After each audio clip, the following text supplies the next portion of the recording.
damai sejahtera di dalam kasih Tuhan Yesus Kristus. Bapak Ibu Saudara sekalian, subtema di bulan Januari adalah fresh anointing. Amin. Satu urapan yang segar. Sungguh satu tema yang sangat sesuai untuk membawa kita di awal tahun yang baru ini memperbaharui dari dalam keluar, ya. Jangan kebalik. Saudara punya baju baru atau rumah baru, mobil baru, tetapi tanpa hati baru, semuanya akan sia-sia.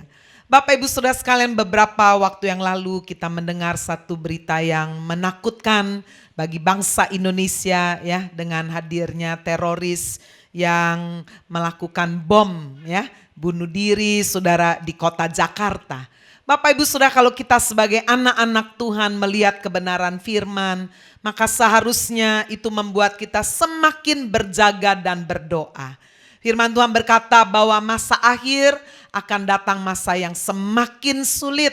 Saudara, itu sebabnya kita mau semakin mendekatkan diri kepada Tuhan. Masalah tidak bisa dihindari dalam hidup ini. Yang kita bisa lakukan adalah mengambil respon yang tepat terhadap masalah yang bisa datang tiba-tiba dalam kehidupan kita, atau meminimalkan masalah yang disebabkan karena perbuatan kita sendiri, kecerobohan, kelalaian. Hari ini saya ingin menyampaikan satu kebenaran firman dengan tema turning problem into mission. Bagaimana mengubah problem, bagaimana mengubah masalah menjadi satu misi, menjadi satu kehidupan yang memuliakan Allah. Bapak Ibu Saudara, saya mengambil satu tokoh di dalam Perjanjian Lama, seorang yang bernama Yesaya. Mari kita melihat di dalam Yesaya pasal 6, ayat 1 sampai dengan ayat 8. Kita akan membaca sudah ayat-ayat ini secara bergantian.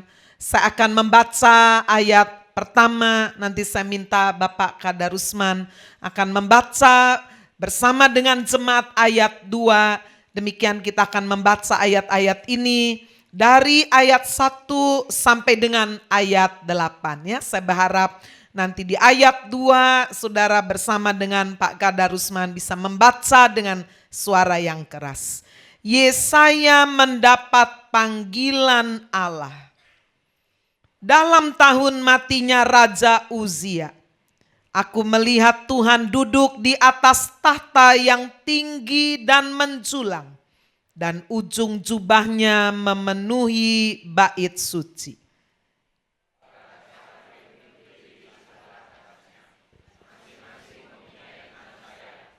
Dua sayap dipakai untuk menutupi muka mereka, dua sayap dipakai untuk menutupi kaki mereka, dan dua sayap dipakai untuk melayang-layang. Dan mereka berseru seorang kepada seorang, katanya, Kudus, kudus, kuduslah Tuhan semesta alam, seluruh bumi penuh kemuliaannya. Maka bergoyanglah alas ambang pintu disebabkan suara orang yang berseru itu, dan rumah itu pun penuhlah dengan asap. Lalu kataku, celakalah aku binasa, sebab aku ini seorang yang najis bibir, dan aku tinggal di tengah-tengah bangsa yang najis bibir. Namun mataku telah melihat Sang Raja, yakni Tuhan semesta alam. Tetapi seorang daripada serafim itu terbang mendapatkan aku. Di tangannya ada bara yang diambilnya dengan sepit dari atas mezbah. Ia menyentuhkannya kepada mulutku serta berkata, lihat, ini telah menyentuh bibirmu. Maka kesalahanmu telah dihapus dan dosamu telah diampuni. Lalu aku mendengar suara Tuhan berkata, siapakah yang akan kuutus? Dan siapakah yang mau pergi untuk aku? Maka sahutku, ini aku, utuslah aku. Kita yang percaya firman Tuhan berkata, amin. Firman Tuhan berkata, yang berbahagia itulah yang mendengarkan firman Tuhan, menyimpan di dalam hati, dan dengan setia melakukan di dalam hidup. Bapak Ibu Saudara, bagaimana mengubah masalah menjadi satu misi hidup memuliakan Tuhan. Diawali Saudara dengan satu respon di tengah masalah mencari Tuhan. Inilah yang dilakukan oleh Yesaya. Masalah yang dihadapinya adalah satu masalah nasional. Masalah bangsa. Kalau kita membaca di ayat 1 dikatakan di dalam tahun matinya Raja Uzia. Bapak Ibu Saudara, jika kita tidak melihat dan membaca latar belakang peristiwa hidup Raja Uzia, maka kita tidak melihat ini sebagai sesuatu yang penting. Tetapi kalau saudara menyimak, membaca dengan teliti kehidupan seorang yang bernama Uzia, saudara sekalian, kita bisa melihat bagaimana raja ini sangat istimewa sekali. Dia diangkat menjadi raja pada saat usianya yang masih muda sekali, yaitu berusia 16 tahun. Dan saudara sekalian, di dalam usianya yang relatif muda, sampai kemudian dia memimpin menjadi seorang raja selama 52 tahun. Raja ini membawa satu kemajuan yang luar biasa bagi bangsa Israel. Dan Bapak Ibu bayangkan bagi seorang yang sudah bisa membawa keberhasilan, lalu kemudian orang tersebut meninggal dunia. Pasti itu meninggalkan satu rasa bukan hanya kesedihan, tapi ada satu kekhawatiran. Gimana ini? Raja yang membawa keberhasilan sudah meninggal dunia. Gimana nasib kita? Apa yang harus kita lakukan? Bapak Ibu Saudara sekalian, kematian menjadi salah satu penyebab utama. Seseorang bisa mengalami kesedihan yang dalam. Bahkan jika tidak hati-hati, kematian bisa membuat seseorang depresi. Malas hidup, kesedihan yang berlarut-larut terlalu dalam, penyesalan, gak bisa buat kembali yang sudah dikubur hidup kembali. Tetapi selalu bertanya-tanya mengapa dia harus meninggalkan aku, mengapa dia harus tinggalkan keluarga, kenapa saya masih butuh ini, anak-anak gimana ini, masa depan saya dan sebagainya. Itu sebabnya di dalam ilmu konseling, salah satu penyebab orang bisa stres berat, depresi adalah kematian. Bapak Ibu Saudara, coba kita mengenal sedikit siapa Raja Uzia. Untuk kemudian kita bisa menyimpulkan bahwa kematiannya betul-betul membawa satu dampak musibah nasional bagi bangsa Israel. Raja Uzia, saudara sekalian, yang diangkat pada masa usia yang muda sekali menjadi raja, adalah seorang yang pada awalnya mencari Tuhan. Coba kita lihat di dalam 2 Tawari 26 ayat 3-5. Uzia berumur 16 tahun pada waktu ia menjadi raja dan 52 tahun lamanya ia memerintah di Yerusalem. Nama ibunya ialah Yekolia dari Yerusalem. Ia melakukan apa yang benar di mata Tuhan, tepat seperti yang dilakukan Amazia ayahnya. Ia mencari Allah selama hidup Zakaria yang mengajarnya supaya takut akan Allah. Dan selama ia mencari Tuhan, Allah membuat segala usahanya berhasil. Ada 2 nama yang sangat mempengaruhi hidupnya, yaitu ayahnya Amazia. Yang dikatakan saudara dia ikuti teladan hidupnya mencari Tuhan dengan segenap hati. Dan seorang imam yang bernama Zakaria. Dikatakan selama hidup Zakaria mengajar Uzia ini untuk hidup takut akan Allah. Bapak Ibu Saudara, kita lihat inilah awal kehidupan, good start, very good start. Satu awal hidup yang baik. Saya merindukan Bapak Ibu Saudara semua termasuk pemirsa live streaming. Biarlah di awal tahun yang baru ini kita punya a good start. Satu awal yang baik sekali. Yaitu saudara mencari Tuhan dengan segenap hati. Melakukan apa yang benar di mata Tuhan, mencari Tuhan, hidup takut Tuhan, membuang dosa. Sudah sekalian, resiko-resiko yang kita tahu karena kesenangan dosa bisa terjadi dalam hidup kita. Sedapat mungkin kita minimalkan, kita buang. Dan hasilnya kalau kita membaca sudah apa yang dilakukan oleh Raja Uzia ini. Allah membuat segala usahanya berhasil. Apa saja yang dilakukannya berhasil. Tetapi sayang sekali, Bapak Ibu Saudara, untuk orang bisa ke puncak, sudah berusaha sedemikian rupa. Tetapi jika kita tidak mempertahankannya dengan integritas, jatuh. Potensilah yang bisa membawa orang ke puncak. Apalagi ditambah takut Tuhan, disertai Tuhan, berhasil. Tetapi Bapak Ibu Saudara, setelah di atas berhasil, maka yang akan membuat orang mempertahankan diri ada di atas keberhasilan adalah integritas, karakter. Dan kita lihat apa yang dilakukan oleh Uzia. Sudah sekalian, di dalam ayat 16, 2 Tawari pasal 26, kita membaca setelah ia menjadi kuat, ia menjadi tinggi hati. Tinggi hati ini bisa melanda siapa saja. Ya, penyakit yang sudah seumur manusia ada di dunia ini. Saudara-saudara sekalian, apa yang sudah dilakukan oleh Uzia yang membuat dia sangat sombong. Dia sudah membawa kemajuan di hampir seluruh aspek pemerintahan. Di ayat 8 dikatakan dia mengalahkan musuh-musuh. Bahkan namanya sampai termasyur ke Mesir. Zaman dulu Mesir itu pusat budaya dunia. Ya, ukuran keberhasilan seseorang itu Mesir.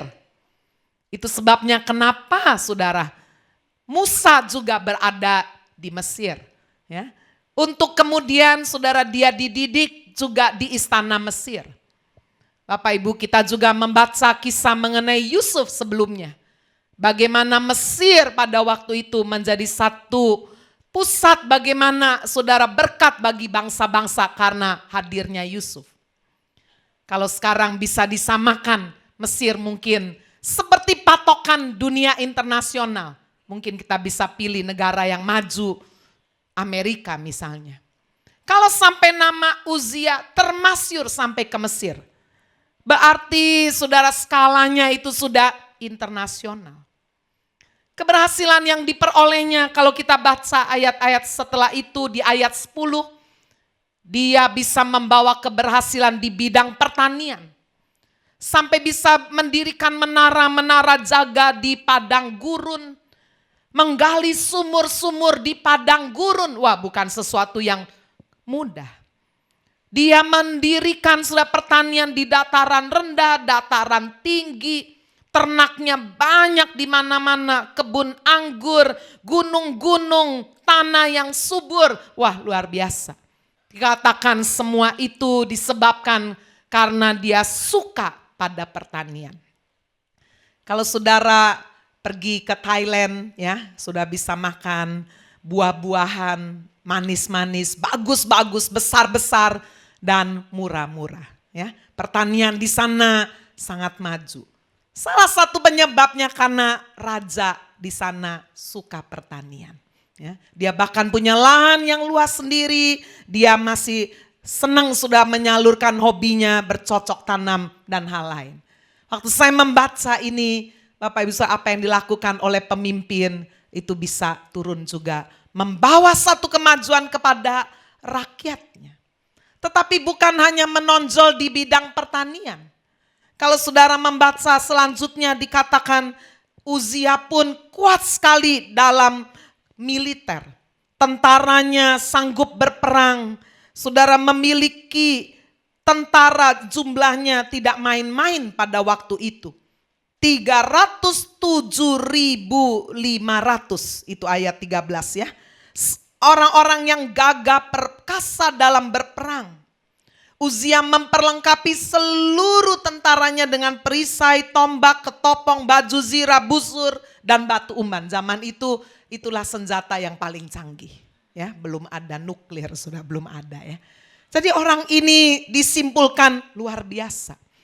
Namanya termasyhur diulang lagi di dalam ayat 15b. Nama raja itu termasyhur sampai ke negeri-negeri yang jauh. Karena ia ditolong dengan ajaib sehingga menjadi kuat. Bapak Ibu, the good start. Satu awal yang baik. Hari ini kalau ada di antara Bapak Ibu Saudara menerima firman Tuhan, ada anak muda bahkan masih kecil, remaja. Atau saudara yang sudah berkeluarga, sudah sedang menghadapi satu persoalan dalam pekerjaan, dalam sekolah. Saudara mungkin ingin memulai satu bisnis, ada satu ketakutan. Mungkin karena usia yang terlalu muda, nggak punya banyak pengalaman. Atau orang tua yang tidak kaya raya, tidak bisa memberikan warisan. Atau mungkin saudara tidak memiliki latar belakang pendidikan yang tinggi. Hari ini sudah ada satu rahasia yang luar biasa. A good start. Yaitu dengan mencari Tuhan. Amin. Melibatkan Tuhan. Sebab firman Tuhan dengan jelas berkata, saudara, sampai 2 kali ditekankan bahwa Allah membuat apa saja yang dilakukan oleh Uzia ini berhasil. Dia ditolong dengan ajaib sehingga dia menjadi kuat. Tetapi Bapak Ibu Saudara sekalian, hari ini kita juga belajar bagaimana ketika kita sudah berhasil menjadi kuat, berhasil sudah dalam studi, dalam bisnis, dalam kehidupan ini. Maka kita perlu memperhatikan ada virus yang gampang sekali menjangkit. Virus kesombongan. Bapak Ibu Saudara, ciri-ciri orang yang sombong ada di dalam diri Raja Uzia. Ayat 16 dikatakan setelah ia menjadi kuat, ia menjadi tinggi hati.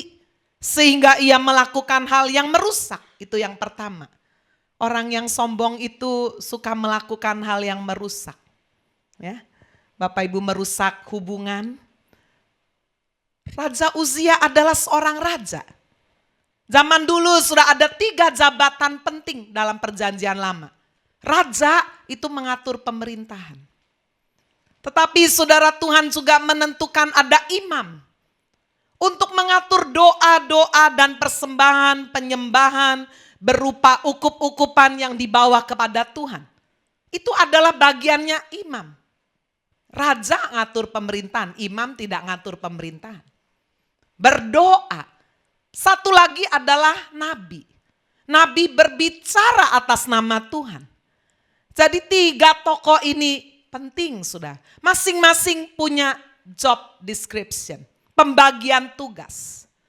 Tetapi saudara, kesombongan membuat Raja Uzia tidak bisa menghargai tugas orang lain.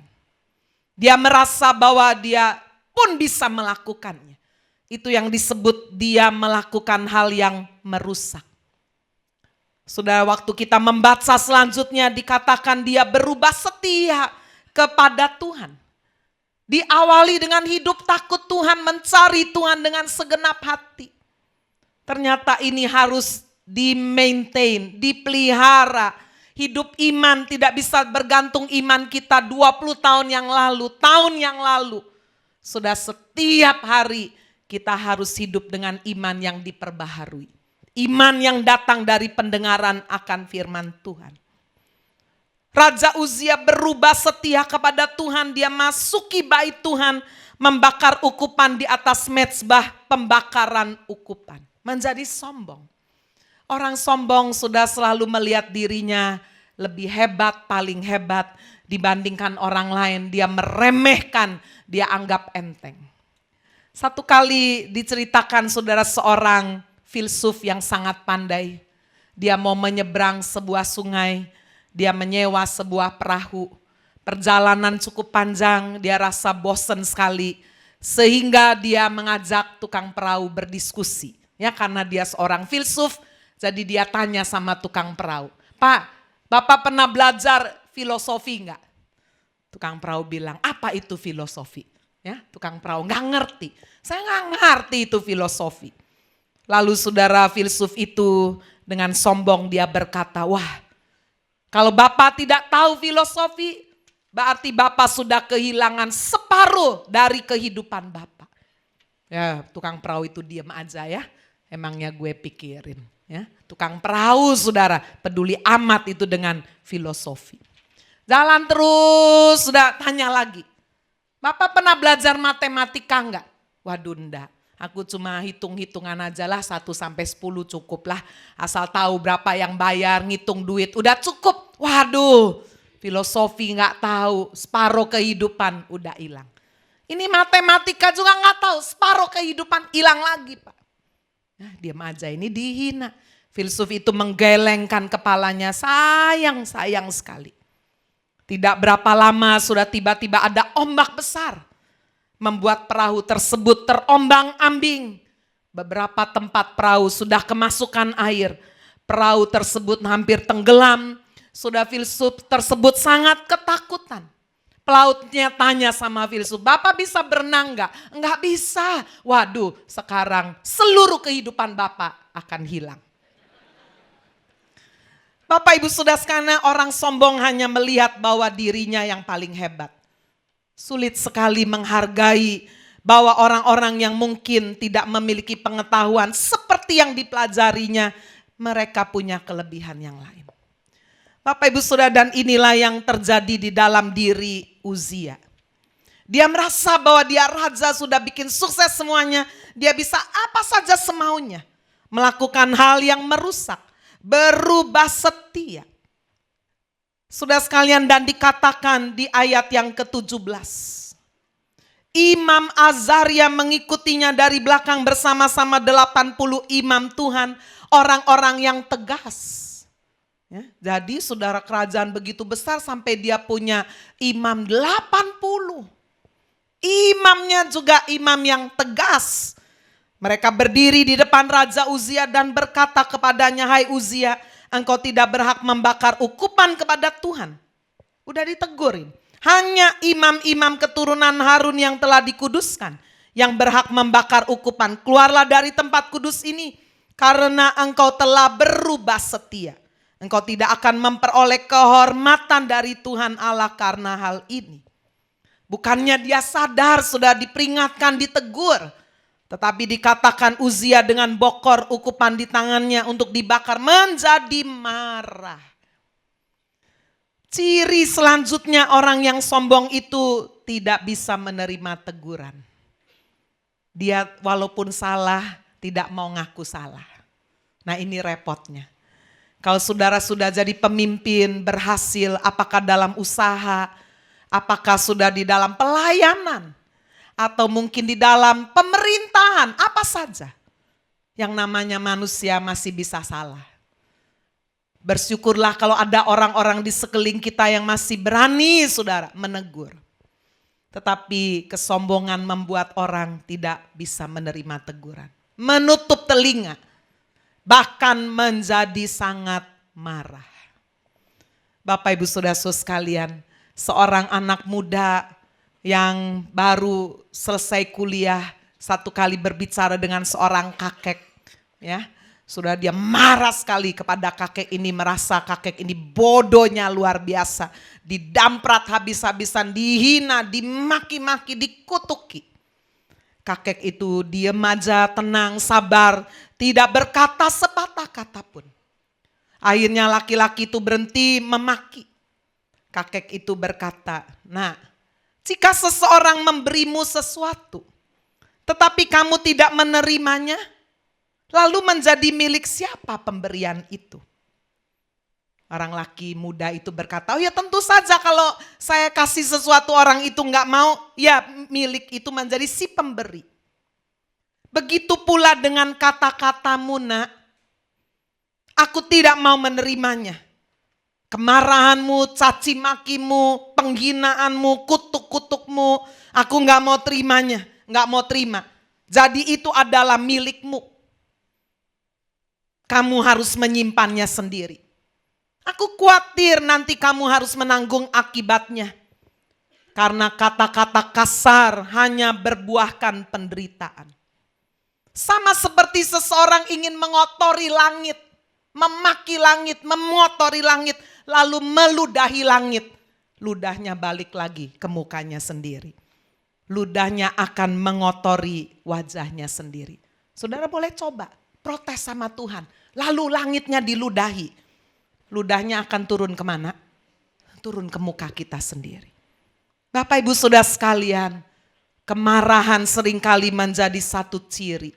Kita tidak bisa terima teguran. Dan inilah yang terjadi dalam kehidupan Uzia. Akibatnya sudah dia menerima hukuman dari Tuhan. Firman Tuhan berkata di ayat 21, Raja Uzia sakit kusta sampai kepada hari matinya. Bapak Ibu, inilah latar belakang Yesaya bersama dengan bangsa Israel mengalami satu kesedihan perkabungan nasional. Raja yang sudah memerintah 52 tahun. Ya, udah lama sekali, saudara. Udah berhasil luar biasa dalam seluruh aspek, mati meninggalkan dunia. Sementara bangsa-bangsa, saudara, rakyat Israel memilih berdiam di dalam rumah, meratap, berkabung, takut bagaimana mereka bisa menjalankan hidup tanpa seorang raja yang membawa keberhasilan. Kita melihat sudah apa yang dilakukan oleh Yesaya. Reaksi di tengah masalah menentukan hasil yang diperoleh. Yesaya memilih berada di rumah Tuhan. Bahkan dikatakan dia juga melihat Tuhan dan para malaikatnya. Coba kembali kita melihat Yesaya 6 ayat 1. Dalam tahun matinya Raja Uzia, aku melihat Tuhan duduk di atas tahta yang tinggi menjulang, ujung jubahnya memenuhi bait suci. Dalam bahasa Inggris King James Version bisa ditampilkan Yesaya 6 ayat 1. Ada satu kata yang tidak diterjemahkan di dalam bahasa Indonesia. In the year that King Uzia died, I saw also. Ya, aku juga melihat Tuhan. Bisa ditampilkan Yesaya 6 ayat 1 di dalam King James Version. Saudara-saudara sekalian, ketika orang menghadapi satu persoalan bencana, saudara, kita cenderung hanya melihat persoalan. Persoalan terus yang dipikirkan. Apakah itu persoalan rumah tangga, suami selingkuh, istri cerewet, menuntut terus, ya. Saudara-saudara sekalian, mungkin anak narkoba, hamil di luar nikah, utang gak bisa bayar-bayar, saudara sakit. Saudara sekalian, yang kita pikirkan, yang kita lihat masalah terus. Tetapi saudara, ketika kita memilih seperti Yesaya, berada di dalam rumah Tuhan, mencari Tuhan dengan segenap hati, maka di tengah persoalan, dia juga melihat Tuhan. Nah itu ya. In the year that King Uzia died, I saw also. Aku juga melihat Tuhan. Selain ada masalah, tetapi karena dia berada di rumah Tuhan, dia juga berjumpa dengan Tuhan secara pribadi. Bandingkan dengan Raja Saul ketika menghadapi masalah, menghadapi orang Filistin, penyerangan orang Filistin. Apa yang dia lakukan? Dia cari dukun yang bisa memanggil arwah. Saudara nanti lihat itu di 1 Samuel 28 ayat 7. Siapa Saul? Seorang raja yang dipilih Tuhan, diurapi Tuhan, dipenuhi juga roh Allah. Tetapi ketika hidupnya tidak dipertahankan dengan integritas, tidak ada ketaatan, dia sombong, dia juga gak bisa ditegur. Saudara, kita membaca bagaimana pada akhirnya dia tidak mengalami penyertaan Tuhan. Stres. Diserang sama orang Filistin, aduh gimana nih, tanya-tanya Tuhan kayak nggak dijawab. Ya udah ke dukun aja. Dia cari dukun, ketemu dukun perempuan yang bisa panggil arwah. Hati-hati saudara. 1 Samuel pasal 28 sering dipakai oleh orang-orang yang memiliki pengajaran bahwa iblis bisa diinjili. Bahwa arwah-arwah itu bisa diajak bicara. Hati-hati. Pakai ayat ini 1 Samuel 28. Buktinya waktu arwah dipanggil minta arwahnya Samuel. Samuel datang. Samuel kan orang hebat. Samuel kan nabi. Berarti bisa dipanggil. Hati-hati. Saudara sekalian, firman Tuhan melarang, menegaskan. Kita tidak boleh berurusan dengan peramal-peramal. Kita tidak boleh berdoa minta arwah-arwah mendatangi kita. Apakah itu arwah papa kita yang bijaksana, kakek kita yang baik, ya, mama kita, anak kita. Aduh, kita mau bicara, mau ketemu, sudah ya. Istri yang begitu kita cintai, mati. Aduh, mau ngomong ini, gimana ini? Hati-hati. Bapak Ibu Saudara, coba kita lihat ayat firman Tuhan melarang dengan tegas. Imamat pasal 19 ayat 31. Janganlah kamu berpaling kepada arwah atau kepada roh-roh peramal. Janganlah kamu mencari mereka dan dengan demikian menjadi najis karena mereka, karena peramal-peramal, tukang-tukang arwah, pemanggil arwah. Akulah Tuhan Allahmu. Sebentar lagi kita masuk Imlek. Ya, orang Kristen boleh merayakan Imlek. Sejauh makan bersama dengan keluarga, bagi angpau, ya meyu kansila. Ya, it's okay. Tapi saudara, kita tidak boleh jauh lebih dari itu sembayang kepada arwah. Jangan. Ya, ini jelas sekali. Saudara-saudara sekalian, ada banyak orang berkata, ya kita Kristen, ya Kristen lah. Tapi ya kita masih percaya ada hari baik. Ya, anak mau kawin, cari hari yang baik. Patse. Wah, lihat buku Primbon kalau saudara ada keturunan dari Jawa gitu ya. Lihat buku Primbon. Kalau yang dari Chinese ya itu tadi, patse. Dilihat ini. Mau kawin tanya dulu, sionya apa? Waduh, yang perempuan sionya macan. Yang laki sionya kelinci. Waduh, ciong ini ciong. Ya, macan makan kelinci, cialat ini ya. Wah, enggak jadi, sudah semua udah cinta, udah semua takut Tuhan, semua udah percaya. Cuma gara-gara sio. Cuma gara-gara usia beda 6 tahun, enggak cocok ini. Waduh, Bapak Ibu Saudara, hati-hati. Firman Tuhan berkata, Dia menyediakan hari, menciptakan hari, 7 hari, semua hari baik. Amin. Gak ada hari yang gak baik. Semua angka baik. Ya, iblis mencoba menaruh ketakutan, intimidasi. Coba semuanya itu. Oh ini harus begini, harus begitu, gak boleh begini, gak boleh begitu. Mau masukkan peti, gak boleh lihat peti, nanti sial. Habis pergi ke tempat orang mati, gak boleh pergi ke rumah orang, nanti bawa sial. Kalau mau Cievan mau kawin, gak boleh pergi ke adidasa gitu ya kira-kira. Waduh, Bapak Ibu, itu sebabnya kenapa kita hidupnya dua kaki di 2 perahu. Satu perahu Yesus mau, surga mau, tapi cialat juga enggak mau ini ya. Waduh, Bapak Ibu kita percaya bahwa berkat Tuhan dari Tuhan. Amin. Ya, sungguh-sungguh sudah sangat dikuasai oleh yang lain-lain. Peramal-peramal, Bapak Ibu Saudara, tanya lagi kepada arwah-arwah. Itu berarti saudara buka celah. Supaya iblis masuk dalam hidup saudara, memberikan rasa takut, rasa tidak nyaman. Kenapa saudara arwah Samuel yang keluar pada waktu dukun perempuan di Endor itu doa ya, doa arwah ya.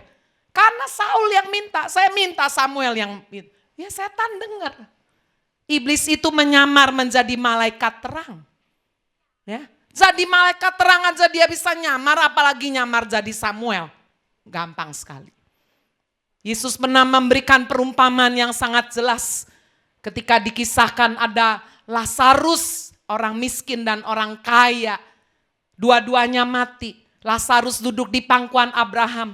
Lalu orang kaya kehausan, dia bilang sama malaikat, suruhlah Lazarus celupkan ujung jarinya, taruh di bibirku yang kehausan. Suruhlah Lazarus pergi ke rumah keluargaku, ada yang masih belum percaya, supaya jangan kayak aku ini. Malaikatnya bilang apa? Sorry. Di antara dunia orang mati dan hidup ada jurang yang sangat lebar, nggak bisa dilewati. Itu jelas. Jadi jangan mau dibohongi Bapak Ibu. Ya, waduh ini emak saya datang ini. Kasih mimpi persis sekali. Ingat baik-baik. Yang sudah mati urusannya dengan Tuhan. Kita ngurusi yang hidup.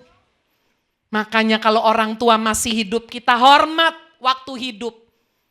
Bukan sudah mati berlomba-lomba bayar peti matinya. Gak boleh ditawar lagi. Itu bisnis peti mati itu hot cuan sudah ya. Sebab gak boleh nawar, sudah jual apa aja orang nawar. Tapi kalau sudah bisnis ini ya beli peti mati gak boleh ditawar. Beli apa-apa yang hubungan tanah kuburan semua gak boleh ditawar. Semua rebutan mau uhau. Kasih hormat sama yang udah mati. Ya boleh sih. Tapi jauh lebih penting sudah menghormati waktu masih hidup. Amin, saudara.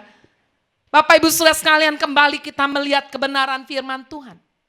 Saul memberikan respon yang salah di tengah persoalan. Dia tidak mencari Tuhan dengan segenap hati. Dan saudara lihat akhir hidupnya. Dia membunuh dirinya sendiri. Kembali kita melihat Yesaya di tengah masalah yang besar. Dia berada di rumah Tuhan selain dia menghadapi masalah. Dia juga melihat Tuhan. Dan bagian yang kedua kita melihat bagaimana perjumpaan dengan Tuhan membawa urapan baru. Amin.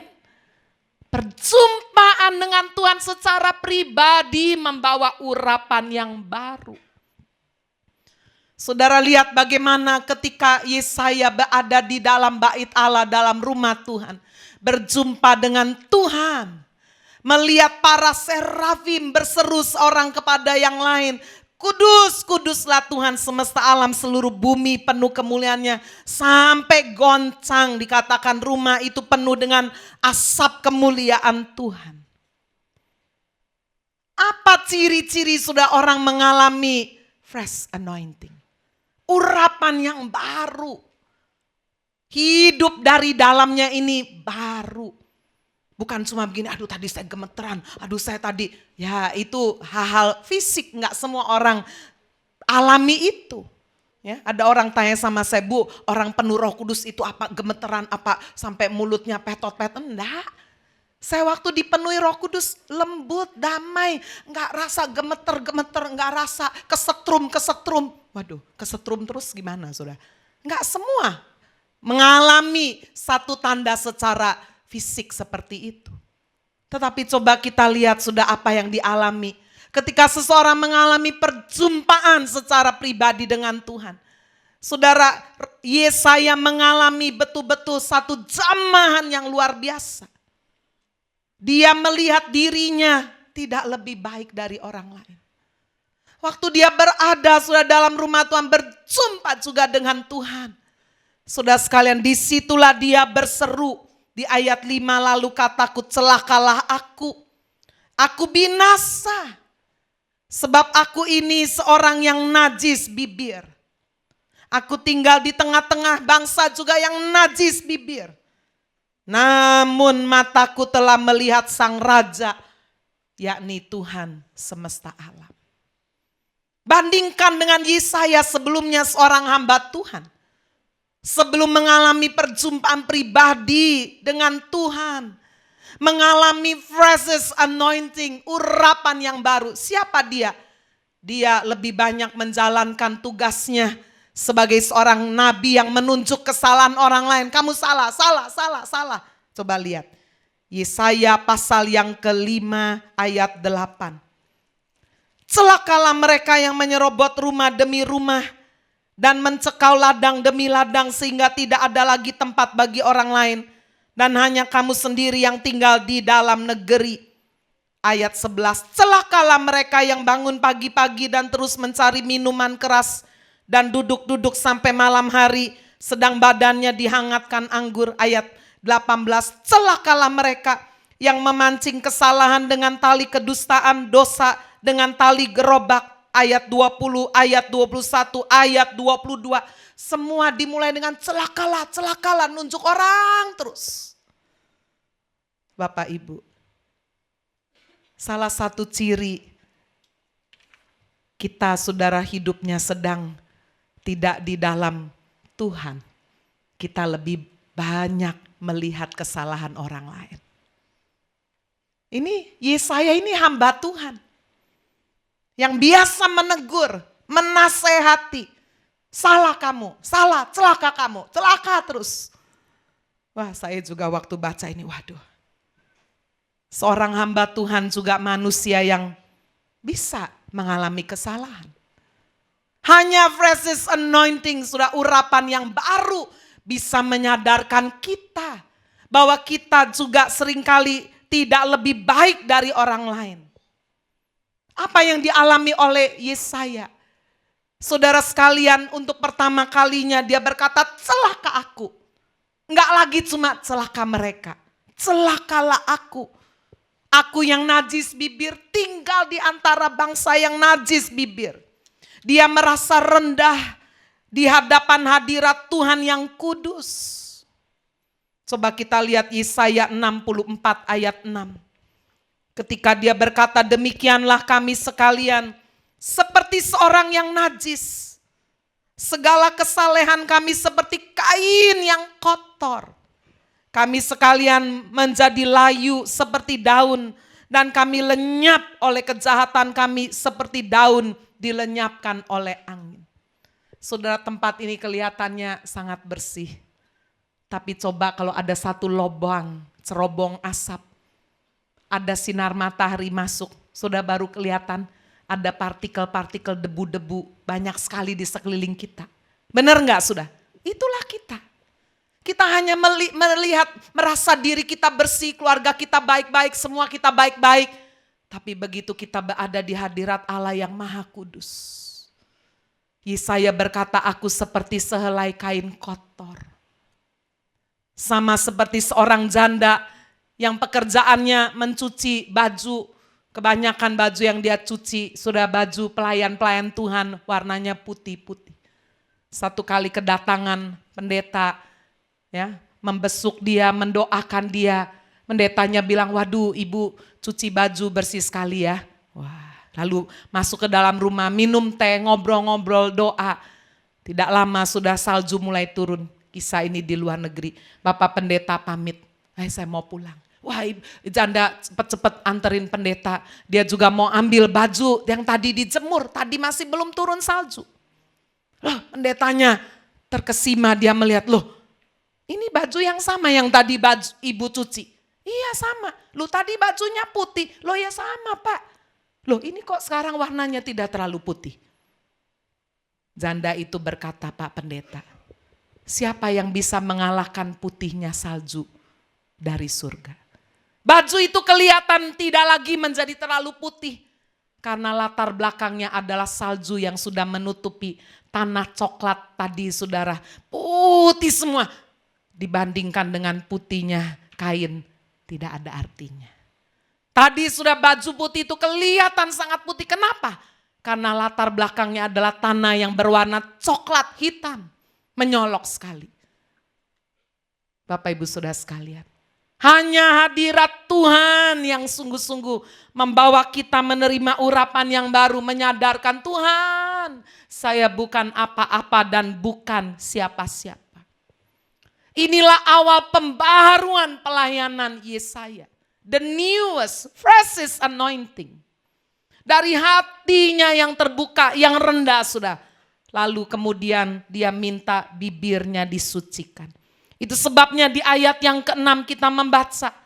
Seorang daripada serafim itu terbang mendapatkan aku. Di tangannya ada bara yang diambilnya dengan sepit dari atas mezbah.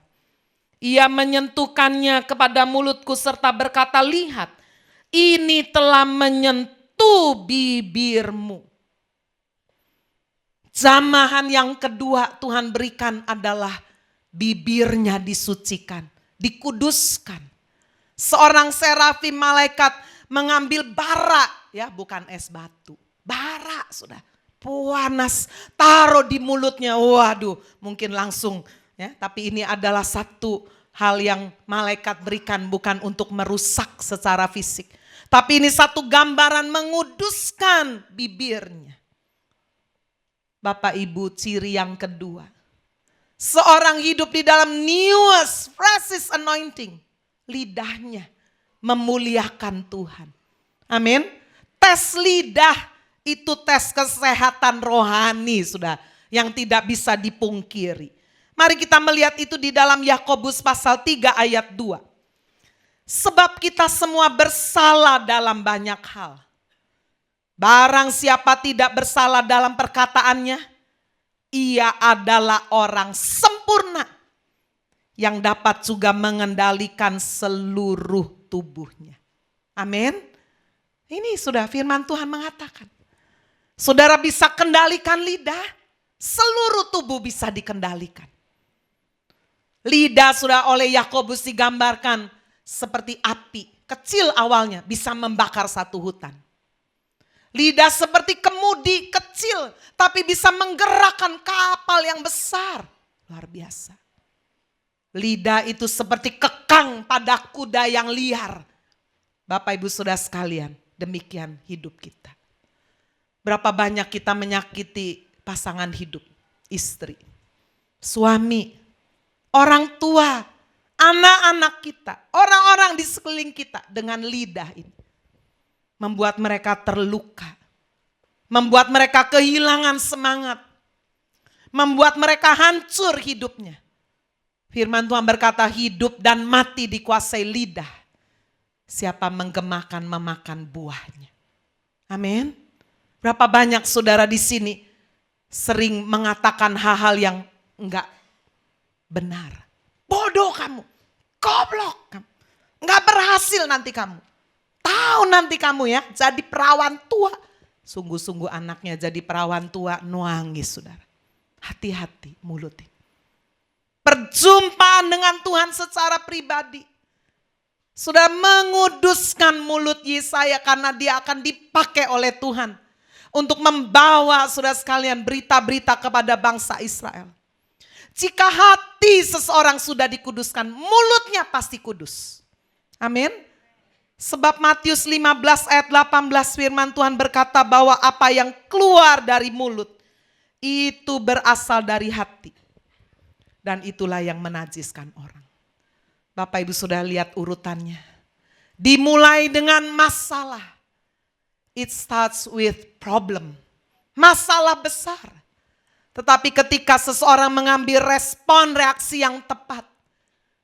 Yesaya berjumpa dengan Tuhan secara pribadi. Perjumpaannya sudah membuat dia bisa melihat hidupnya. Hatinya ternyata kotor. Dia merendahkan diri di hadapan Tuhan. Dan dari situlah kemudian dia dikuduskan. Lidah bibirnya dikuduskan. Baru setelah itu sudah kita melihat bagian yang terakhir. Ayat 8. Yesaya pasal 6 ayat 8. Lalu aku mendengar suara Tuhan berkata, siapakah yang akan kuutus? Siapakah yang mau pergi untuk aku? Maka sahutku, ini aku, utuslah aku. Sudah kita lihat inilah hasil the freshest newest anointing. Ada kerelaan untuk melayani Tuhan. Sudah melayani Tuhan itu harus rela. Amin. Amin. Gak boleh terpaksa. Melayani anak kecil. Apa aku gak dibayar kok. Males ah. Anak nakal-nakal. Sudah melayani itu harus betul-betul panggilan kerelaan. Saya bicara sudah kepada seorang hamba Tuhan full timer. Kami mempraktekkan itu, sudah Pak Hani, saya mempraktekkan. Untuk memposisikan diri bukan hanya sebagai hamba. Kalau hamba, ada uang jalan. Betul nggak? Ya? Kalau nggak ada uang, nggak jalan.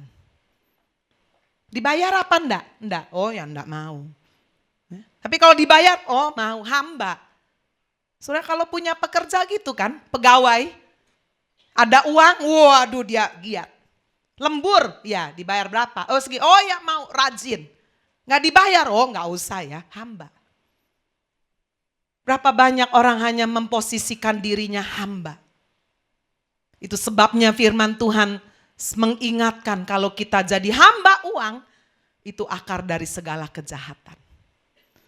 Saudara, kita belajar memposisikan diri sebagai anak. Mana ada anak kalau disuruh bapaknya, mamanya, dia bilang, mama berani bayar piro. Ada? Waduh, anak kurang ajar. Nak, tolong belikan obat itu di sana ya. Ya, anak bilang apa? Iya ya ma, ayo anterin mama ke dokter. Oh iya ya. Masa suruh nganterin, mama berani bayar piro? Nggak mungkin kan? Anak sudah melakukan apa yang diperintahkan bapaknya, orang tuanya dengan sukacita, dengan senang hati. Saudara, posisi saudara sebagai apa? Kalau saudara doa itu sudah posisinya sebagai hamba, minta terus. Disuruh, Tuhan sudah berkati saya belum? Kalau Tuhan belum berkati aku enggak mau disuruh-suruh. Hati-hati. Tapi kalau sudah memposisikan diri sebagai anak, dia sudah mati bagi kita. Nyawanya yang terbaik dia sudah berikan. Dia enggak kasih apa-apapun, kita tetap berhutang.